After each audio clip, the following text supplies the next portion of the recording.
Chef Venkatesh but அவர்கள் cook with கோமாளியை விட்டு வெளியில வந்ததுக்கு அப்புறமா அவர் என்ன பண்ண போறாரு அப்படின்ற மாதிரி எல்லா ஃபேன்ஸும் பயங்கர ஈகரா வெயிட் பண்ணிட்டு இருந்தாங்க.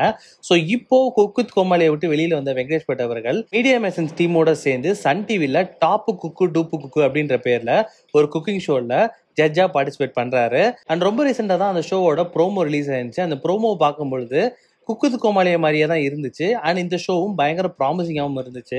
ஸோ இப்போ ரீசெண்டாக வெங்கடேஷ் பட் அவர்கள் அவரோட இன்ஸ்டாகிராம் பேஜில் ஒரு ஸ்டோரி ஒன்று ஷேர் பண்ணியிருந்திருக்காரு. ஸோ அந்த ஸ்டோரியில் வெங்கடேஷ் பட் அவர்கள் என்ன போஸ்ட் பண்ணியிருந்திருக்காரு அப்படின்னா, முன்வைத்த காலை நான் பின் வைக்க மாட்டேன், முடிவு எடுத்த பின்பு நான் ஏமாற்ற மாட்டேன் அப்படின்ற மாதிரி லைன்ஸ் தான் அது. ஸோ வெங்கடேஷ் பட் அவர்கள் என்ன சொல்றாரு அப்படின்னா, மீடியா மெசன்ஸ் டீம் வந்து என்னை பயங்கரமா நம்புறாங்க அண்ட் அவங்களுக்கு நான் வாக்கு கொடுத்துருக்கேன், அவங்க டீமோட நான் டிராவல் பண்ணுவேன்னு. ஸோ எக்காரணத்தை கொண்டும் நான் இந்த டீமை விட்டு வெளியில போக மாட்டேன் அண்ட் அந்த டீமோட தான் இப்போ நான் வந்து டிராவல் பண்ணிட்டு இருக்கேன். அண்ட் ரொம்ப முக்கியமாக குக் வித் கோமாளிக்கு பயங்கர போட்டியாக தான் இந்த ஷோ வரப்போகுதுனும்.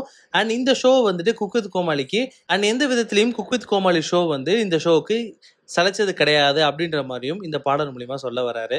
இந்த இடத்துல செஃப் வெங்கடேஷ் பட் அவர்கள் மறைமுகமா செஃப் தாமு அவர்களையும் தாக்குன மாதிரி ஒரு சில விஷயங்களும் இருக்கு.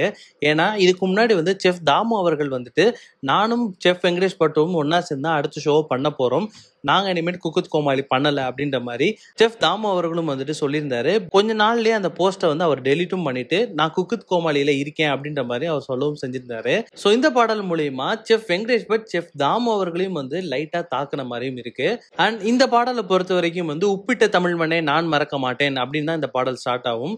ஸோ இந்த பாடல் மூலியமா செஃப் வெங்கடேஷ் பட் அவர்கள் என்ன சொல்ல வர்றாரு அப்படின்னா, என்னையே நீங்க எப்பொழுதும் நம்புறீங்க, ஸோ உங்க நம்பிக்கையை நான் எப்பொழுதும் காப்பாற்றுவேன் அண்ட் இந்த தமிழ் மக்கள் வந்து என் மேல அதிக அன்பு வச்சிருக்கீங்க, உங்க அன்பு எப்பொழுதுமே வந்து எனக்கு ரொம்ப முக்கியம் அண்ட் எப்பொழுதுமே நான் உங்களை ஏமாத்த மாட்டேன் அப்படின்ற மாதிரி தான் இந்த இடத்துல அவர் சொல்லாம சொல்லி இருந்திருக்காரு. கதிர் அவர்கள் இன்ஸ்டாகிராம் பேஜ்ல ஒரு ஸ்டோரி போஸ்ட் பண்ணி அந்த ஸ்டோரிக்கு மேல இது ஒரு வெற்றி கூட்டணி அப்படின்னு டேக் பண்ணியிருந்திருக்காரு வெங்கடேஷ் பட் அவர்களை.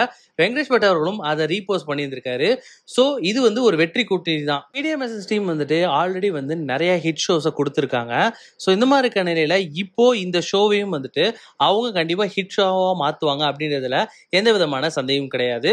அந்த ஒரு காரணத்தினால தான் இந்த ஒரு டீமை வெற்றி கூட்டணி அப்படின்னு மென்ஷன் பண்ணி போஸ்ட் பண்ணியிருந்திருக்காங்க.